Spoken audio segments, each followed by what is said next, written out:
Chemistry का video number 6 है। Last video में हम बात कर रहे थे कैटलिस्ट पॉइजन के बारे में। तो हमने बताया था कैटलिस्ट पॉइजन या इनहिबिटर वो पदार्थ होते हैं जो कि कैटलिस्ट की रिएक्टिविटी को कम करते हैं। प्रमोटर कैटलिस्ट की एक्टिविटी को बढ़ाते हैं, जबकि इनहिबिटर या कैटलिस्ट पॉइजन जो होते हैं वो कैटलिस्ट की एक्टिविटी को घटाते हैं। जैसे हम एग्जाम्पल में देखेंगे, एग्जाम्पल है हमारे पास कैटलिस्ट पॉइजन का, दैट इज ये हो गया acid chloride react with hydrogen in presence of palladium and barium sulphate, और साथ में quinoline converted into RCHO aldehyde plus HCl। ये रोजेमोन रिएक्शन है एल्डिहाइड बनाने की। तो यहाँ पर देखेंगे कि एसिड क्लोराइड कन्वर्ट हो रहा है आपका एल्डिहाइड में। तो यहाँ पर देखिए क्या चीजें हमारे पास, जो एल्डिहाइड है सॉरी पैलेडियम है, ये कैटलिस्ट की तरह काम कर रहा है, लेकिन बेरियम सल्फेट और क्विनोलीन जो है ये वर्क कर रहा है पॉइजन की तरह, कैटलिस्ट पॉइजन, जो क्या करता है कैटलिस्ट की एक्टिविटी को कम करता है। इसके अलावा कोबाल्ट और आर्सेनिक भी जो है आपके कैटलिस्ट पॉइजन की तरह यूज किए जाते हैं। नेक्स्ट हम डिस्कस करेंगे टाइप्स ऑफ कैटलिस्ट। तो अब तक हमने जो पढ़ा उसको एक बार देख लेंगे। Catalyst, what is catalysis, catalysis क्या है और कैटलिस्ट क्या है। तो कैटालिसिस वो प्रोसेस है जिसमें कैटलिस्ट क्या करता है, रिएक्शन की दर को चेंज करता है, अभिक्रिया की दर को चेंज करता है बिना रिएक्शन में पार्टिसिपेट किए। कैटलिस्ट वो रासायनिक पदार्थ है जो रिएक्शन की दर को घटाता या बढ़ाता है। फिर प्रमोटर वो पदार्थ है जो कैटलिस्ट की दर को बढ़ाता है, और पॉइजन वो पदार्थ है जो कि कैटलिस्ट की दर को कम करता है, कैटलिस्ट की एक्टिविटी को कम करता है। नेक्स्ट हम डिस्कस करेंगे टाइप्स ऑफ कैटलिस्ट। कैटलिस्ट कितने टाइप्स के होते हैं। तो पहले तो हम बात करेंगे पॉजिटिव एंड निगेटिव कैटलिस्ट की, उसके बाद हम होमोजीनियस एंड हेट्रोजीनियस की बात करेंगे। तो first one is the positive catalyst. Positive catalyst, first one is that is the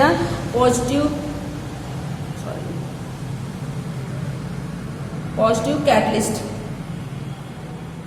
first है हमारे पास दैट इज पॉजिटिव कैटलिस्ट। तो पॉजिटिव कैटलिस्ट क्या होता है, नाम से ही पॉजिटिव का मतलब इंक्रीज होगा।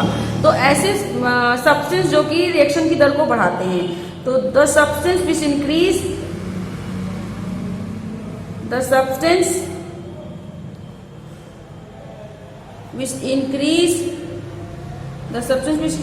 the rate of reaction, which increase the rate of chemical reaction, the rate of reaction is called positive catalyst। तो पॉजिटिव कैटलिस्ट वो कैटलिस्ट होते हैं जो रिएक्शन की दर को बढ़ाते हैं, उन्हें हम पॉजिटिव कैटलिस्ट कहते हैं। क्लियर है। एग्जाम्पल, उसका एग्जाम्पल देखेंगे। एग्जाम्पल है हमारे पास जैसे सल्फर डाइऑक्साइड, ये आपका रिएक्ट करता है ऑक्सीजन के साथ, and the vanadium pentoxide is the catalyst. Clear है। यहाँ पर जो वेनेडियम सल्फर डाइऑक्साइड कन्वर्ट हो रहा है सल्फर डाइऑक्साइड में, यहाँ पर जो वेनेडियम पेंटाऑक्साइड है B2O5, ये किस तरीके से काम कर रहा है, पॉजिटिव कैटलिस्ट, क्योंकि ये रिएक्शन की स्पीड को बढ़ाता है, पॉजिटिव कैटलिस्ट की तरह काम कर रहा है, ये रिएक्शन की दर को बढ़ा रहा है। नेक्स्ट है हमारे पास that is negative catalyst.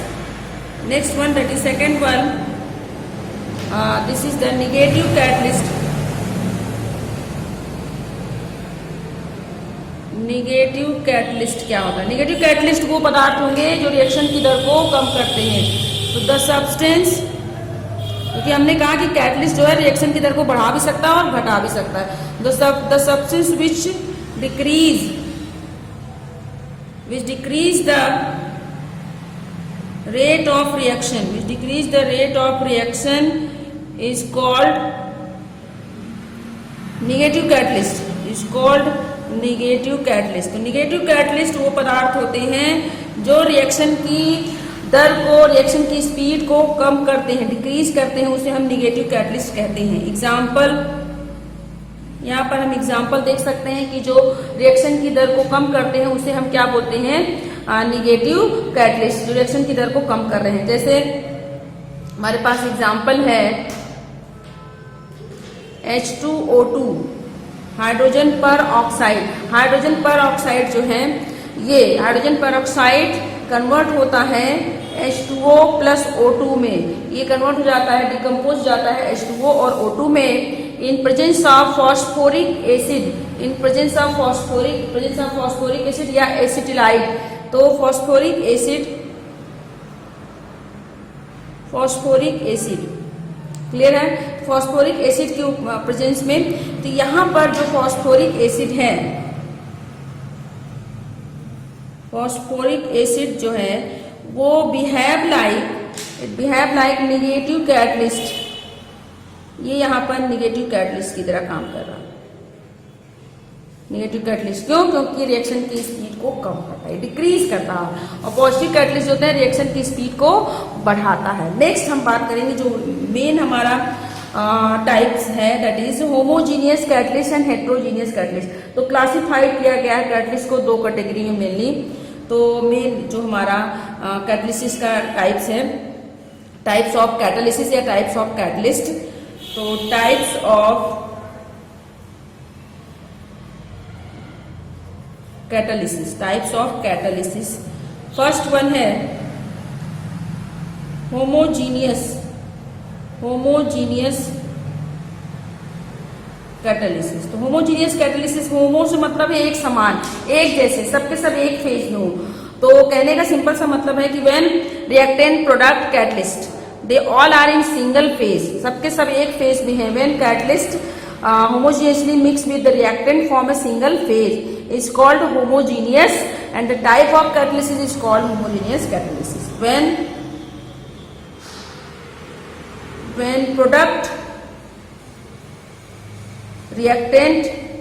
product reactant and catalyst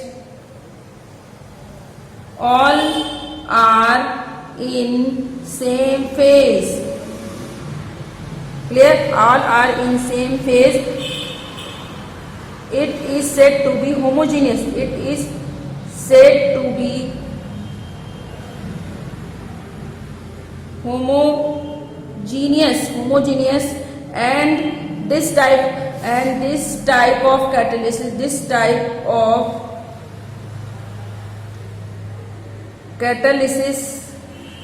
is called homogeneous catalysis.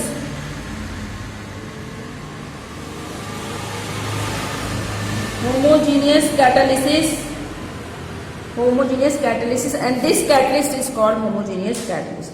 तो देखिए क्या होता है कि जब प्रोडक्ट, सिंपल सा आप इसको दिमाग में रखें, होमोजीनियस कैटालिसिस का मतलब ये कि प्रोडक्ट, रिएक्टेंट और कैटलिस्ट सब के सब एक फेज में हो, उसे हम कहते हैं होमोजीनियस कैटालिसिस। बस इतना आपको याद रखना है कि जब होमोजीनियस कैटालिसिस का मतलब ये हुआ कि वो प्रोसेस जिसमें रिएक्टेंट, प्रोडक्ट और कैटलिस्ट सबके सब एक ही फेज में हो। एक ही फेज का मतलब सॉलिड या लिक्विड या गैस है गैस, सबके सब एक ही फेज में हो, सबका फिजिकल स्टेट एक हो, तो उसे हम क्या कहते हैं? Homogeneous catalysis.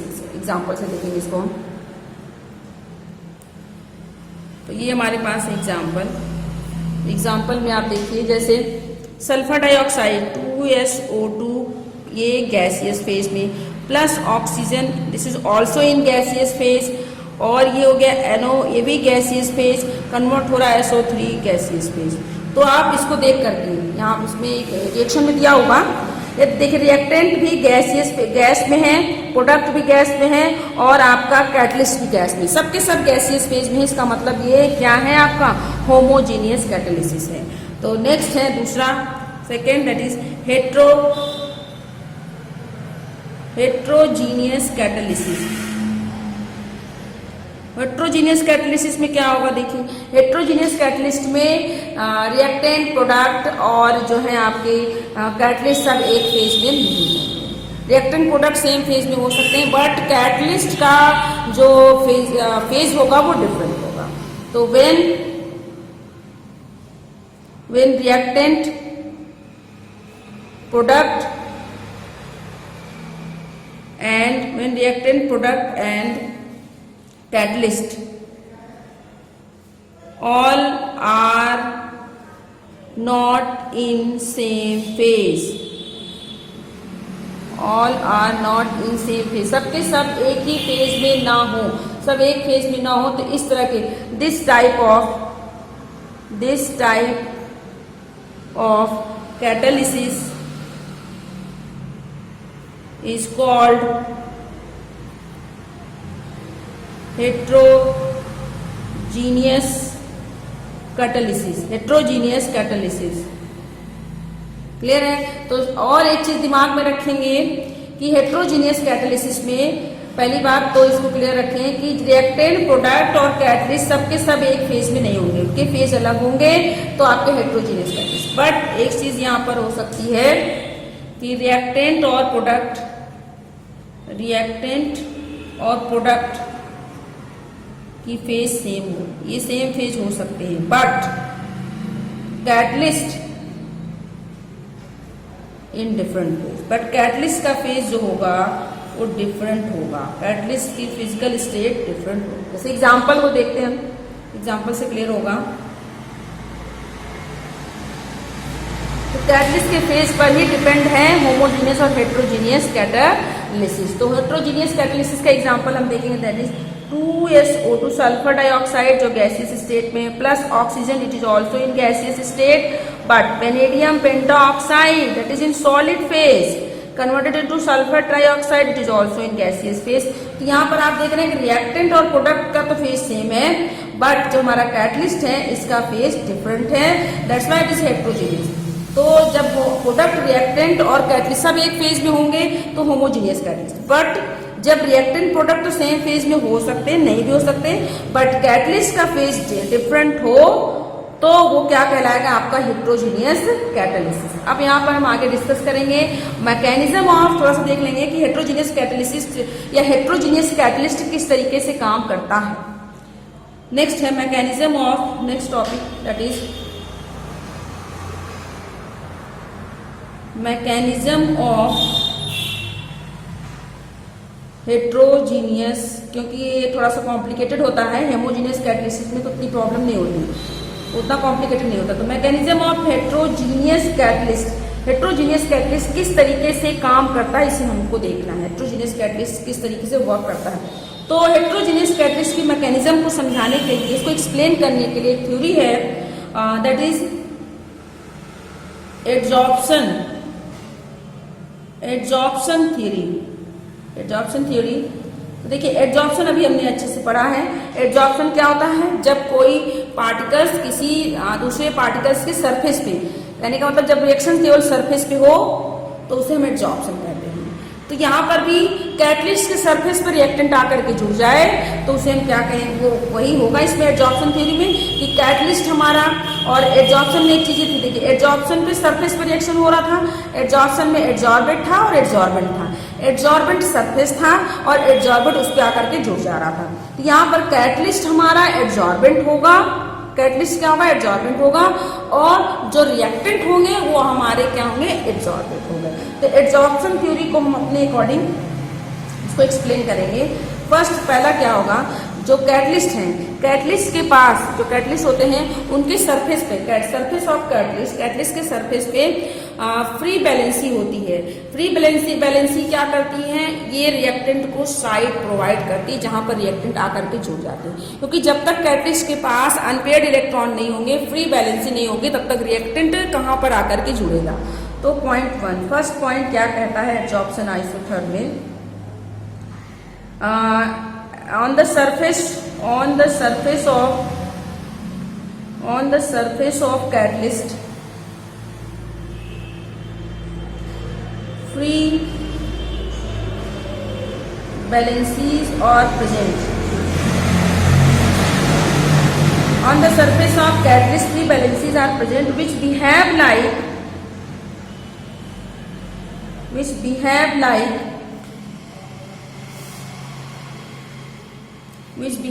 site where reactants getting adsorbed या getting attached।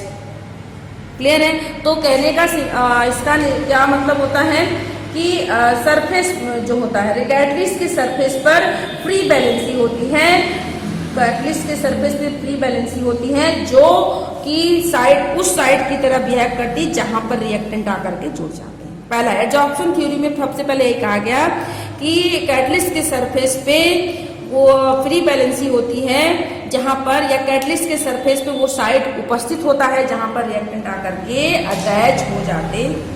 क्लियर? अब जो रिएक्टेंट हैं वो कहां पर आकर के अटैच हो जाते हैं? वो कैटलिस्ट के सरफेस पे अटैच हो जाते हैं। अब जो रिएक्टेंट्स होते हैं वो कैटलिस्ट के, जब अब किस तरीके से अटैच होंगे, रिएक्टेंट्स एक दूसरे के पास आएंगे तो उनके बीच का बॉन्ड टूट जाएगा, और जब उनके बीच का बॉन्ड टूटता है तो वो प्रोडक्ट बना देते हैं। तो कहने का मतलब ये है कि व्हेन, अगले पॉइंट में, when reactants come close to each other, then bonds are broken या bonds are become weaker, bonds इनके वीक हो जाते हैं, bonds are broken या bonds जो है वीक हो जाता है, bonds are become weaker and due to that product will be formed। Clear? इस तरीके से प्रोडक्ट जो है, प्रोडक्ट विल बी फॉर्म, इस तरीके से प्रोडक्ट बन जाते हैं।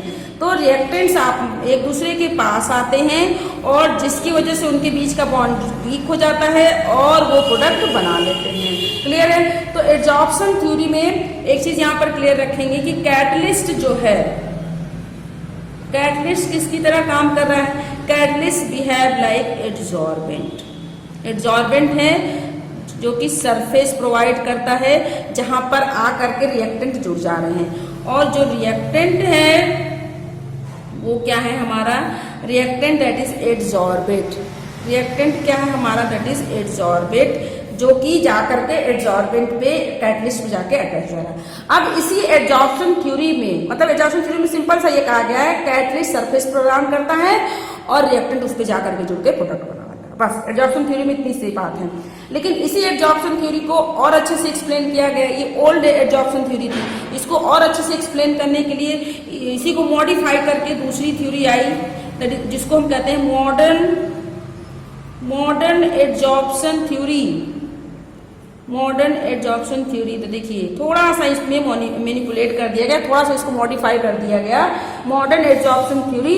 तो इसको हम डायग्राम से हम एक्सप्लेन करेंगे, स्टेप बाय स्टेप इसको हम डायग्राम से एक्सप्लेन करेंगे। देखिए इसमें क्या करते हैं, सबसे पहले जो रिएक्टेंट है वो सरफेस पे, रिएक्टेंट जो है वो सरफेस पे आते हैं, diffusion of reactant to the surface of catalyst, तो रिएक्टेंट सरफेस पर आकर के अटैच हो जाते हैं। तो सबसे पहले इसको डायरेक्टली रिप्रेजेंट करें। देखिए इसको हम मान ले रहे हैं कि ये हमारा जो है that is reactant, sorry this is the catalyst, इसको हम कैटलिस्ट मान ले रहे हैं कि ये हमारे कैटलिस्ट हैं।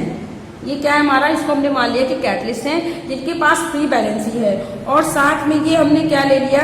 That is reactant. ये हमारा हो गया कैटलिस्ट, कैटलिस्ट हो गया, और इसको क्या कह रहे हैं? That is reactant.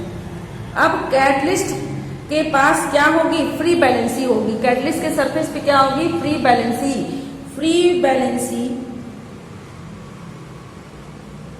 Free valencies होंगी जहां पर आकर के रिएक्टेंट अटैच जाएंगे। तो देखिए ये कैटलिस्ट है, ये जो बॉन्ड निकले हुए हैं इनको हम मान ले रहे हैं फ्री बैलेंसी, यहाँ पर आकर के ये अटैच बॉन्ड है, तो इसका मतलब ये किसी न किसी से जुड़ेंगे, ये इनकी बैलेंसी फ्री है, किसी रिएक्टेंट मॉलिक्यूल से जुड़ जाएंगे। तो आगे देखिए अगले स्टेप में क्या होगा कि ये जो कैटलिस्ट थे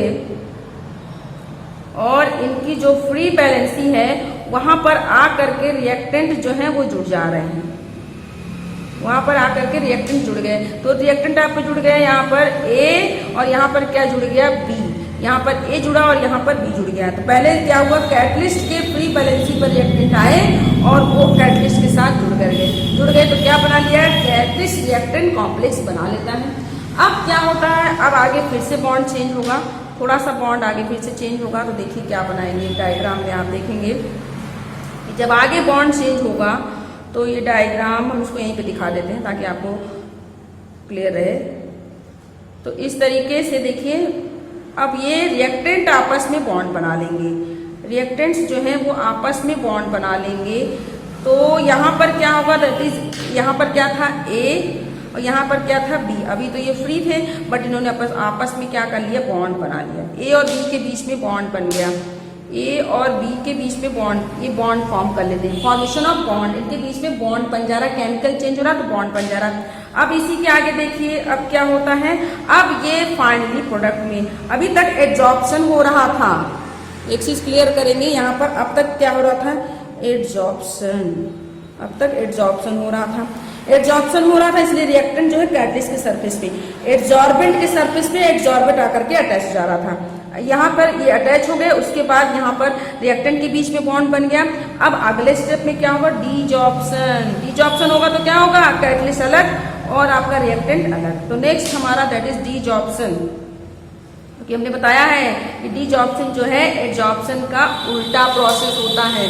तो अब देखिए यहाँ पर क्या होगा कि कैटलिस्ट अलग हो जाएंगे और प्रोडक्ट आपका अलग हो जाएगा, कैटलिस्ट अलग हो जाएंगे और प्रोडक्ट आपका अलग हो जाएगा, प्लस AB।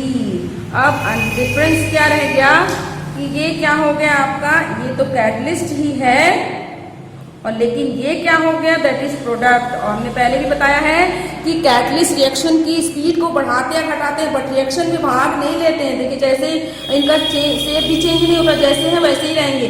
कैटलिस्ट यहाँ भी ऐसे था रिएक्शन के पहले भी, और जब रिएक्शन खत्म हुई तभी कैटलिस्ट एज सच निकल गया। तो यहाँ पर आप एक चीज आप यहाँ पर दिमाग में रखेंगे कि कैटलिस्ट क्या है, दैट इज एडजॉर्बेंट,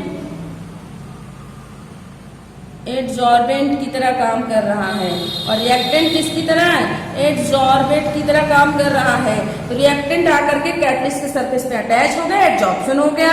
अगले स्टेप में रिएक्टेंट फिर से जुड़ गए और फिर इनका डिजॉर्प्शन हुआ तो रिएक्टेंट अलग हो, कैटलिस्ट अलग हो गया, प्रोडक्ट अलग है। That is the modern adsorption theory. तो सिंपल सा मतलब है कि कैटलिस्ट जो है जाकर के रिएक्टेंट कैटलिस्ट के सरफेस पे जाके अटैच हो जाते हैं, एडजॉर्प्शन हो जाता है।